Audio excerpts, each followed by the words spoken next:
Meet Olokun Great Goddess of the Sea in Lekki.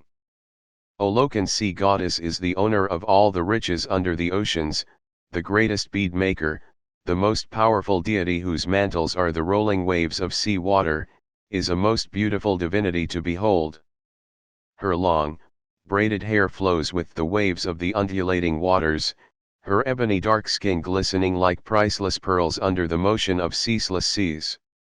When Olokun is angry, she causes the sea to be rough and stirs up a raging surf upon the shore, and it is she who drowns men, upsets boats or canoes, and causes shipwrecks. Orúkọ mi ni Olóyè Fáṣẹ̀dé, CEO Real Support Nigeria, Real Support International Concept. Nínú mo wà nípa ẹni tó ṣe àgbo ìṣègùn ìbílẹ̀, babaláwo nípa ìjọmọ bíbí ìlú Èkìtì tó fi ìlú Èkó ṣe gbé.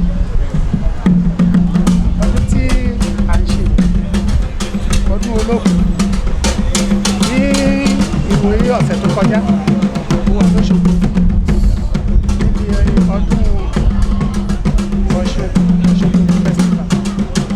Ṣe rí pàtàkì ọdún ìṣẹ̀ṣe, ó jẹ́ ẹ̀sìn kan tó jẹ́ wípé àwa Yorùbá tó yẹ ká gbé lárugẹ dáadáa, ṣùgbọ́n torí pé ọ̀làjú òde òní olófà tí ó gbà pípé ìlú rẹ̀ dàgbẹ̀gbẹ̀. Ṣùgbọ́n ibi tí ìṣẹ̀ṣe wà nísìnyí, nítorí tẹ́ bá wá sóṣogbo lọ́sẹ̀ tó kọjá, ẹ rí àwọn òyìnbó aláwọ̀ funfun táwọn náà ti darapọ̀ mọ́ àwa èèyàn aláwọ̀ dúdú láti wá gbé àṣà wa lárugẹ. Tí ò bá jẹ́ pàtàkì, kò ní jẹ́ èmi sí pé wíyé pé à ń ṣe àwọn ọdún ìṣẹ̀ṣe wò. Bí ìṣẹ̀ṣe ṣe jẹ́ ní òde òní, àwọn tó jẹ́ wípé wọn ń ṣe ara wa, wọ́n ti ń darapọ̀ láti máa, torí wọ́n mọ rírì ẹ̀, wọ́n mọ pàtàkì ẹ̀. Nípa ṣépa ìtọ́jú ara la fẹ́ sọ, nípa ẹni tó ní ìṣòro kan tàbí ìkejì tó rí ọ̀nà àbáyọ. Ẹ̀tàn ní àwọn ẹ̀sìn àtọ́múwá wọ́n ti tàn wá jẹ tipẹ́, ṣùgbọ́n oníkálukú ti mọ̀ tó ti wá ní ẹ̀rọ. Ìṣẹ̀ṣe jẹ́ ìkọ́ta pàtàkì. Ilé ìta ń ṣe ó bẹ nínú ẹsẹ̀ fánà ọdún Olókun. Ọ̀ṣun náà ara wọn ìyàwó Ọ̀rúnmìlà ni, tó yẹ pé Ọ̀rúnmìlà fi dé ilẹ̀ fún nígbà tó náà ní ìrìnàjò káàkiri bàbá wa nígbà yẹn bá ṣe gbọ́ ní Ifá. Ìṣẹ̀ṣe jẹ́ ohun pàtàkì. Ẹ bá wo àwọn èèyàn tó ń wà níbí nísìnyí, ẹ rí pé àwọn èèyàn pàtàkì. Ibi tí a bá ti lè rí ọ̀nà ìrìnsà, ẹ mọ̀ pé èèyàn pàtàkì. Tí ò bá jẹ́ pàtàkì, tí ò bá jẹ́ kókó, kò ní wá. Ṣẹ̀gbọ́n bí ìṣèlú ìlú.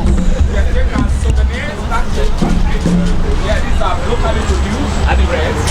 Okay, we produce them by His Imperial Majesty, the Honey of Ife.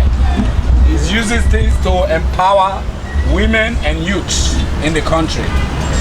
You know, so it's a non-profitable organization. You can see because they are all locally produced.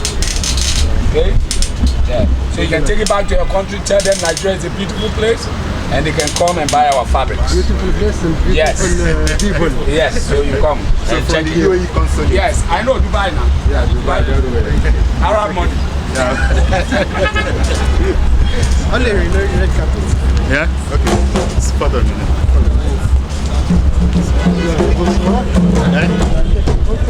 Yeah?